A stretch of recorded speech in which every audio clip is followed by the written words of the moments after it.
TikTok est une application qui était disponible pour le grand public à travers le monde en 2018 et qui a été l'application la plus téléchargée en 2020, dépassant même WhatsApp ou encore Instagram et Facebook. En apparence sans danger majeur, l'histoire de TikTok est bien plus sombre et devrait mettre chacun de nous en alerte face à cet algorithme qui est le plus addictif et le plus démoniaque de tous les temps. En 2012, la société chinoise ByteDance voit le jour, dirigée par Yang Yumin et soutenue par le gouvernement. La première application qu'ils ont sortie a été Headline. C'est une application d'information où il n'y a pas besoin de journaliste ou de rédacteur en chef. Tout est géré grâce à l'intelligence artificielle. Allez-y, il y a une seule personne qui est employée, mais lui c'est un mec pour filtrer les informations qui sont pas très cool envers le gouvernement. Donc il faut savoir que dans le projet, la grande majorité de l'argent investi a été pour créer une intelligence artificielle surdéveloppée et non pas dans la pub et le marketing. Donc on arrive en 2016 et il s'avère que cette IA est super pratique pour aussi contrôler la population chinoise, comme les déplacements à l'étranger, les différents achats, les habitudes des gens, le tout pour éviter n'importe quelle résistance politique. Dans le même temps, la Chine affirme même vouloir étendre le pouvoir qu'elle a sur sa population à travers le globe. Cette déclaration de Xi Jinping nous montre clairement les intentions du pays. On doit augmenter la puissance douce de la Chine, donner une bonne image de la Chine et mieux communiquer le message de la Chine au monde. Il veut donc étendre le pouvoir culturel chinois sur tout le globe. Mais on peut se demander, et si ce projet prenait forme sous un algorithme ultra puissant qui collecte toutes vos données, et ça dissimulé dans une application qui au premier abord nous paraît sans danger. Aujourd'hui, la seule nation qui a réussi à étendre son pouvoir de la sorte sont les États-Unis grâce à la Silicon Valley. Du coup, comment une entreprise chinoise qui est en compétition face à des entreprises qui valent des millions et même des milliards a pu se démarquer? Déjà, la première étape, ça a été d'acheter des parts de marché des grands réseaux sociaux comme Reddit, Discord ou alors encore Snapchat, qui leur permettait en tant qu'actionnaire majoritaire d'avoir une mainmise sur les politiques de ces réseaux. Mais ça n'aurait pas suffi pour avoir le succès que TikTok a aujourd'hui. Ils ont ensuite testé sur leur propre territoire une application du nom de Douyin, la version chinoise de TikTok si tu veux. Et ça a super bien marché, avec 1 Chinois sur 10 l'ayant téléchargé en même pas un an. Succès dû à un algorithme ultra sophistiqué qui répond aux besoins des personnes. 2018, l'application sort donc à travers le monde. La prochaine étape du plan est d'avoir une stratégie marketing bien rodée. Ils sont partis, les mecs, ils n'ont pas réfléchi, ils ont bourriné en dépensant 3 millions de dollars par jour en campagne de marketing seulement aux US. Ce qui a donc tout naturellement amené des célébrités à rejoindre le réseau ou encore même la NBA. Et puis en plus, tu as le logo TikTok présent sur toutes les vidéos exportées que tu vas retrouver aussi sur YouTube Short ou alors sur les réels Instagram. Suite à ça, il y a eu un effet boule de neige. Mais ce n'était pas encore assez parce qu'il manquait la dernière étape. Remarquant que l'entreprise Musical.ly prenait de l'ampleur auprès de la génération Z en Chine, ils l'ont acheté tout simplement pour 9 millions de dollars au lieu de se faire de la concurrence. Les mecs, ils n'ont pas réfléchi, ce sont des vrais bulldozers. Ensuite, ils ont logiquement gardé les piliers de l'appli qui sont la capacité d'être viral, un algorithme qui récompense le contenu qui fonctionne avant tout, et tout ça en créant une IA ayant l'interface le plus addictif au monde. Ce qui a amené la génération Z à se ruer dessus pour avoir la chance d'être connue, d'avoir l'attention et recevoir des shots de dopamine rapides. Et le monde du fitness n'a malheureusement pas été épargné non plus, ce qui a exposé les utilisateurs à 4 grandes menaces pouvant aller d'une simple stagnation à potentiellement la mort. Et avant qu'on aille plus loin, n'hésite pas à partager cette vidéo avec un maximum de personnes pour qu'ils soient vraiment conscients des dangers de TikTok. Le but numéro 1 de TikTok, et comme tous les réseaux sociaux, c'est que tu restes un maximum de temps sur l'application. Et pour ça, il va donc se passer 2 choses. La première, c'est que tu vas recevoir quasiment uniquement les vidéos qui fonctionnent le plus, c'est-à-dire les vidéos avec le plus d'engagement, avec plus de likes, plus de commentaires, et celles qui ont un meilleur watch time. Ça veut dire le temps de visionnage de la vidéo. Et souvent, ces vidéos sont celles qui choquent et qui retiennent l'attention.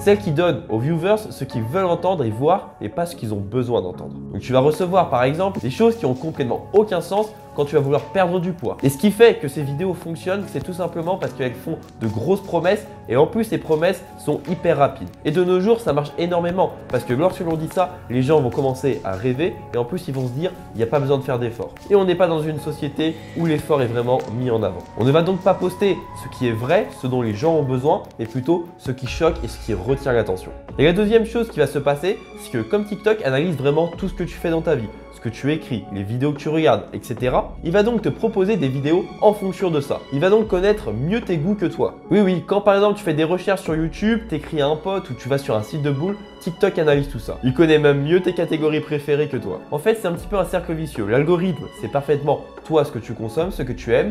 Du coup, il va te proposer ce que tu fais, ce que tu aimes, etc. Et ensuite, il va te proposer encore plus de contenu de la sorte. Donc si par exemple, il te propose au début des hacks de merde pour prendre de la masse musculaire, après tu vas arriver dans ce cercle infernal de recevoir que des vidéos hacks prise de masse de merde. Si par exemple tu rates que des vidéos pour perdre du poids rapidement avec des solutions miracles, alors tu auras que ça. Si par exemple tu regardes mes vidéos de qualité, bien qu'un peu violentes parfois, tu auras que des vidéos de qualité. Et le gros problème que ça amène, le fait d'être bombardé de promesses miracles, des informations qui vont te dire que tu vas pouvoir prendre du muscle super rapidement, c'est que les vraies informations, elles, paraîtront hyper fades, sans goût. Tu voudras même pas y croire, tu seras dans le déni en mode non, c'est pas possible. L'autre m'a dit que je pouvais faire ça plus rapidement, du coup je vais le faire. Et donc ça va t'amener à pas vouloir croire les vraies informations et donc prendre des mauvais choix. Quand on verra ces vidéos fades qui se rapprochent de la réalité, finalement on va pas regarder la vidéo en entier, on va pas mettre un like, on va pas commenter. Ce qui ne poussera donc pas la vidéo à percer. Et donc, la bonne parole n'aura aucune chance d'être prêchée. Et le plus inquiétant dans tout ça, c'est que la tranche d'âge la plus représentée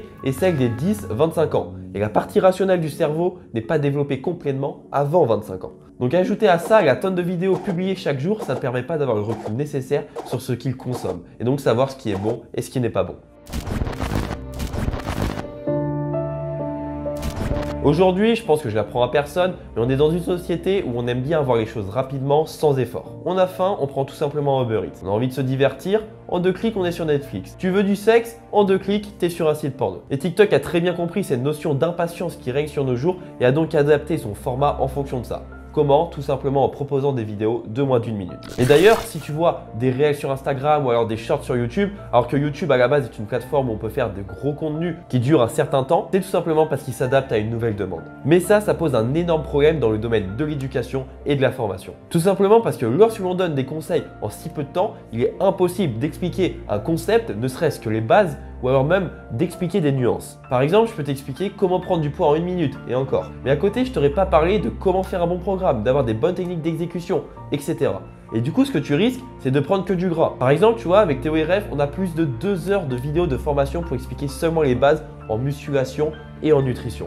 Et ça, c'est un condensé de plus d'une centaine de vidéos, d'articles et de livres que nous-mêmes on a consommés.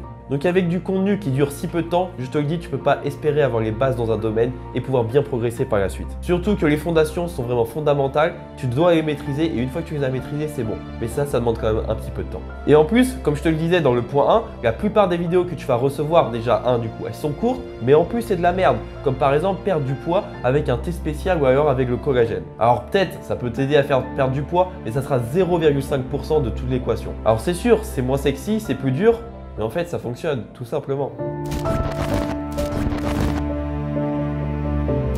Comme je te l'ai dit tout à l'heure, l'algorithme de TikTok est ultra sophistiqué, bien plus que n'importe quelle plateforme. Il connaît donc tout de ta vie et prend littéralement le contrôle de ton cerveau. Et il utilise tout simplement la psychologie humaine d'une manière très vicieuse et de la même manière que dans les jeux d'argent. Et ça pour te rendre accro, notamment en stimulant ta dopamine. We now know that many of the major social media companies hire individuals called attention engineers who borrow principles from Las Vegas casino gambling, among other places, to try to make these products as addictive as possible. Et le gros problème que ça pose, c'est que la majorité des gens laissent leur choix dicté par cette hormone qui est la dopamine. Ils pensent au moment présent, à la gratification instantanée parce que c'est plus plaisant.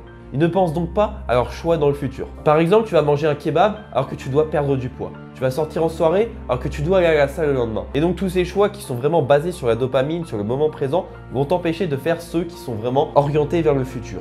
Et les choix qui sont pour le moment présent te rendent heureux maintenant, tout de suite, mais ne te permettent pas de tracer un meilleur futur. Et le truc, c'est que cette application renforce ce comportement hyper destructeur jour après jour chez les consommateurs. Le deuxième problème avec TikTok, c'est qu'ils te connaissent par cœur. Ils t'espionnent, littéralement, on peut se le dire, pour te proposer un contenu qui va parfaitement matcher avec toi ce que tu aimes. Et ça va vraiment renforcer ton addiction à l'application. Et en plus, c'est du contenu hyper facile à consommer. TikTok est vraiment l'application qui est la plus agressive parmi tous les réseaux sociaux, allant au-delà d'Instagram et de Facebook. Et ça, que ce soit à travers leur algorithme ou alors à travers le concept qu'ils ont développé. Et ils n'hésitent pas non plus à faire tout ce qui est en leur pouvoir pour rendre un maximum accro les gens, même si ça va au-delà de l'éthique. Tu vois, ils en sont même arrivés au point d'enlever les choses moches, comme nous montre cette photo que tu peux voir à l'écran.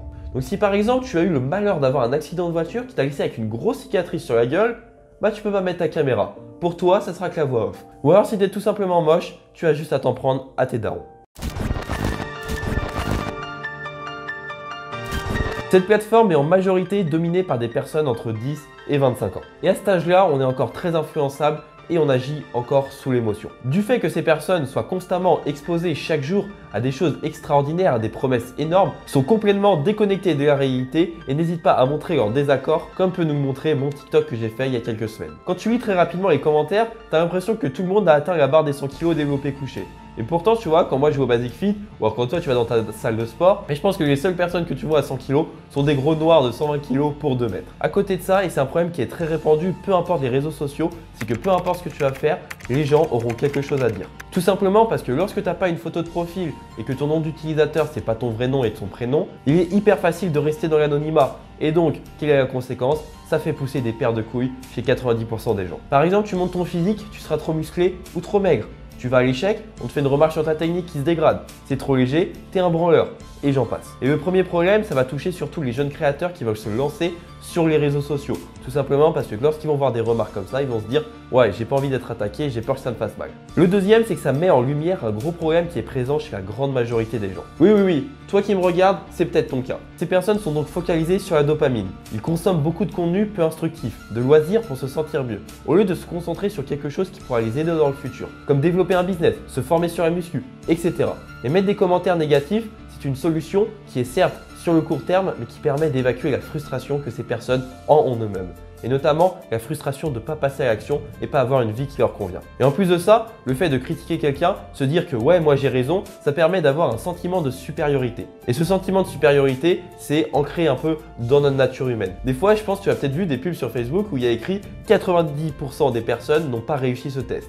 Et toi, quand tu vas le faire, tu vas réussir hyper facilement et ça va te faire te sentir mieux. Tu vas te dire, oh ouais, 90% n'ont pas réussi, moi j'ai réussi, je suis meilleur. Et donc ces personnes peuvent avoir ce sentiment de supériorité le temps d'un instant sur les réseaux sociaux, sûrement parce que dans la vraie vie, ils ont du mal à l'avoir. Et tout ça, c'est dans un but qu'ils se sentent mieux. De toute façon, lorsque l'on agit, c'est toujours dans le but de se sentir mieux. Et ce qui est étonnant, c'est qu'à mesure que le monde se modernise, qu'on ait plus de confort, on s'aperçoit finalement que les gens ne sont pas plus heureux. Comme par exemple, 60% des personnes s'ennuient au travail en France. Et donc, le gros problème que ça permet de mettre en lumière, c'est que la plupart des gens vivent une vie qu'ils subissent et ils ne sont pas épanouis. Et donc moi, ce que je te propose à la place, c'est déjà dans un premier temps de prendre tes responsabilités.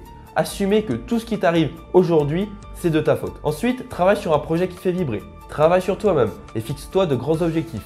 Et tu verras que tu te sentiras mieux et que tu n'auras pas le temps pour critiquer. Aujourd'hui, il me semble que je te l'ai déjà dit, mais je suis en Bulgarie. Et j'ai même pas le temps et l'envie pour critiquer des personnes si j'apporte pas quelque chose de réellement constructif. Au final, si j'ai pas ces comportements, c'est parce que je me sens bien dans mon corps et mon esprit. Et c'est vraiment ce que je t'encourage aujourd'hui à faire. Et tout ça, je te donne un maximum de conseils. C'est ce qu'on appelle le pilier mindset. Et c'est super important. J'ai plusieurs vidéos que tu peux retrouver juste ici. Donc là, si je devais te donner 4 recommandations. La première, c'est de ne pas passer plus de 30 minutes sur TikTok et de manière générale plus d'1 heure sur les réseaux sociaux par jour. Ensuite, tu vas regarder des vidéos seulement de personnes à qui tu es abonné. Tout simplement parce que si tu vas dans l'onglet recommandé pour vous, ça va être des vidéos, dans la plupart des cas, des conseils de merde. Et voilà, si tu rates seulement des vidéos de personnes que tu suis, il faut que tu sois sûr que ces personnes fassent de la qualité et donnent des informations qui vont te servir à progresser. Et ensuite, si tu te sens frustré à l'intérieur de toi-même, si tu te sens envieux envers les autres, essaie de comprendre pourquoi et vraiment travaille sur toi-même. Fixe-toi des objectifs et deviens une meilleure personne. Atteins des objectifs qui permettent d'avoir une vie qui soit épanouie. Maintenant, si tu veux rejoindre Body Changer, l'accompagnement pour t'apporter un physique qui te fera gagner confiance en toi et améliorera tes relations sociales, tu as juste à cliquer sur le premier lien en bas. Tu auras un programme personnalisé pour te faire prendre du muscle même si tu as l'impression d'avoir tout essayé. Avec ça, un programme de nutrition et des recettes faciles et rapides pour te faire prendre du poids malgré que tu sois ectomorphe et que tu n'aies pas d'appétit. Et pour finir, une correction des exercices, le point le plus négligé par 98% des pratiquants et qui fait que tu restes toujours au même niveau. Et l'objectif final, c'est de t'apporter 10 kg en 90 jours pour que tu aies une estime de toi-même qui soit à son plus haut. Et si tu as aimé cette vidéo, partage-la un maximum autour de toi pour que les gens soient vraiment conscients des dangers que TikTok peut avoir dans la musculation, mais aussi dans la vie de tous les jours. Et n'hésite pas aussi à me dire toi ce que tu as pensé de cette vidéo et moi je te dis à la prochaine.